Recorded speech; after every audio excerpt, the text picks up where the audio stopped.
Kesemua para rasul yang diutuskan oleh Allah SWT membawa akidah yang sama, iaitu akidah bahawa tiada Tuhan yang disembah melainkan Allah SWT.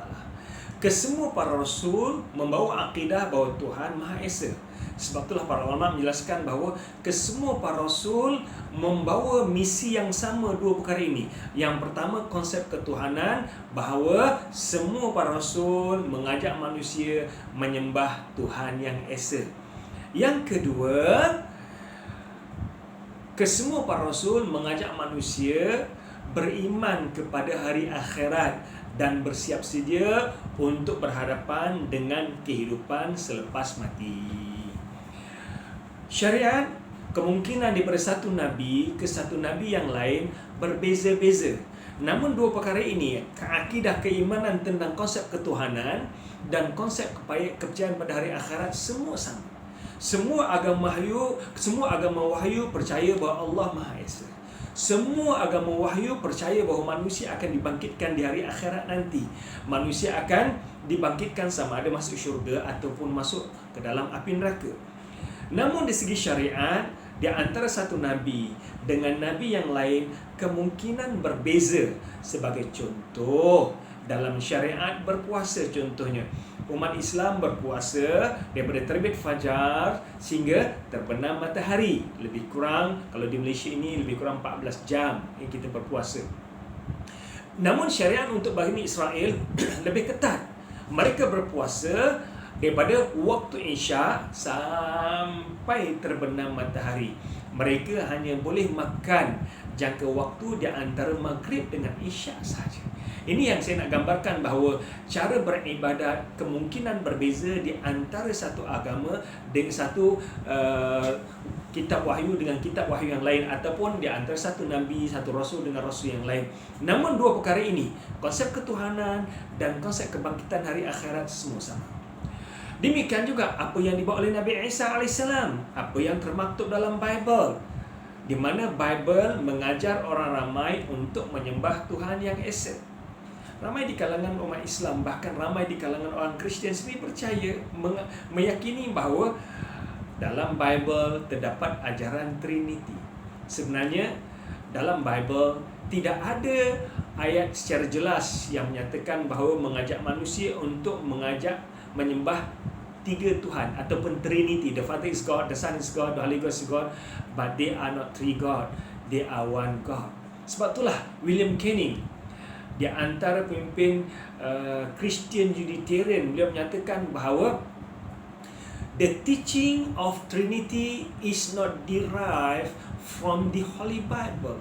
Ajaran Trinity tidak diambil daripada Bible, sebab Bible mengajar manusia untuk menyembah Tuhan yang Esa. Mari kita lihat beberapa ayat dalam Bible yang menyatakan bahawa Bible memerintahkan orang ramai untuk menyembah Tuhan yang Esa. Apa yang termaktub dalam Deuteronomy? Deuteronomy adalah kitab dalam Old Testament. Dalam bahasa Melayu dipanggil Ulangan. Chapter yang ke-6, ayat yang ke-4 berbunyi, Hear, O Israel, the Lord our God is one Lord. Dengarlah, wahai Israel, Tuhan kita adalah Tuhan yang Esa. Ayat ini secara jelas menyatakan bahawa Tuhan adalah Maha Esa. Dalam Deuteronomy juga, chapter yang keempat, ayat 35, disebutkan, The Lord has shown you this to prove to you that He alone is God and there is no other. The Lord has shown you this. Tuhan telah menunjukkan tanda-tanda kebesarannya kepada kamu. To prove to you that He alone is God. Untuk menunjukkan kepada kamu bahawa Dia adalah satu-satunya Tuhan yang Esa. And that there is no other. Dan di sana tiada lagi Tuhan yang lain. Ini dalam Deuteronomy chapter yang keempat ayat 35. Dalam Deuteronomy juga chapter yang keempat ayat 39 berbunyi, So remember today and never forget, the Lord is God in heaven and on earth. There is no other God. So remember today, wahai Israel, wahai Bani Israel, ingatlah hari ini, and never forget, dan janganlah kamu lupa. The Lord is God in heaven and on earth. Tuhan kita adalah Tuhan yang ada di langit dan Tuhan yang ada di bumi. There is no other God. Dan di sana tiada Tuhan yang lain selain Allah SWT. Bukankah ayat ini sama dengan La ilaha illallah, tiada Tuhan yang disembah melainkan Allah SWT. So, ayat-ayat dalam Bible ini secara jelas menyatakan bahawa tiada Tuhan yang lain selain Tuhan yang Maha Esa. Dalam Yesaya chapter 45, ayat yang ke-5. Untuk makluman tuan-tuan, orang Yahudi memanggil Tuhan mereka Jehovah ataupun Yahweh. Dalam bahasa Arab panggil Yahweh, dalam bahasa Inggeris panggil Jehovah. I'm Jehovah, and there is no one else. With the exception of me, there is no God. Ayat ini menjelaskan bahawa aku adalah Tuhan Jehovah dan tidak ada Tuhan yang lain selain aku. With the exception of me, there is no God. Selain aku, tiada Tuhan yang lain. Ayat ini secara jelas menyatakan bahawa satu-satunya Tuhan adalah Tuhan Jehovah ataupun Yahweh. Bagi orang Islam, kita panggil Tuhan kita Allah. Bagi orang Yahudi, Tuhan mereka dipanggil Yahweh. Tetapi adalah Tuhan yang sama dengan Tuhan umat Islam. Tuhan yang sama, Tuhan yang mengutuskan Nabi Musa AS, Tuhan yang sama, Tuhan yang mengutuskan Nabi Isa AS, Tuhan yang mengutuskan Nabi Ibrahim AS. Ya. Demikian juga apa yang termaktub dalam Psalm chapter yang ke-83 ayat 18 berbunyi, You whose name is Jehovah, you alone are the most high over all the earth. Kamu yang namanya Jehovah, kamu adalah satu-satunya yang paling tinggi berbanding dengan apa yang ada di muka bumi ini. Nak gambarkan bahawa yang maha tinggi, Al-Ali, itu Allah SWT. Salah satu nama Allah SWT, Ali yang maha tinggi, ya? Allah SWT.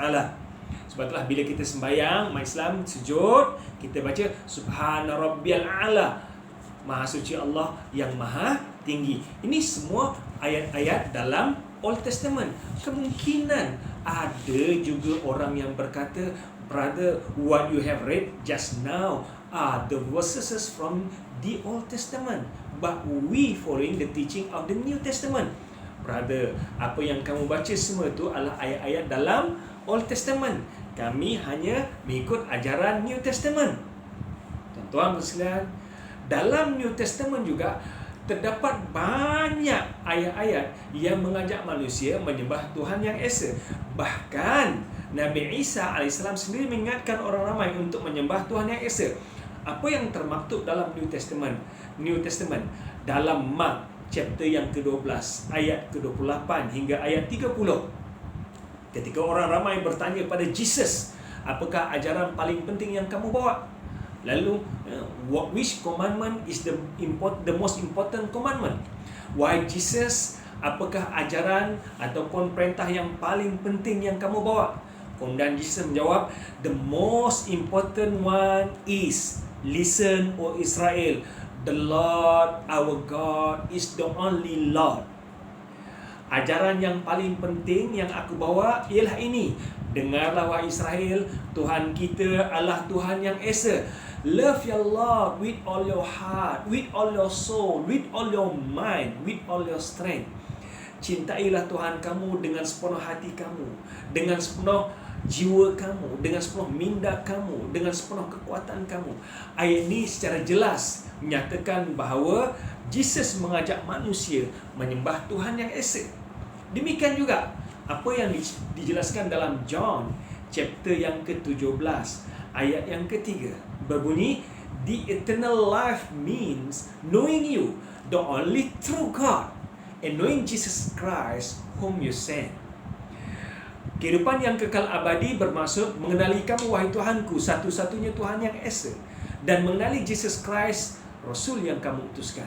Ayat dalam John ini bukan hanya menyatakan bahawa Tuhan Maha Esa, bahkan ayat ini menegaskan bahawa Jesus adalah Rasul yang diutuskan oleh Allah SWT kepada Bani Israel.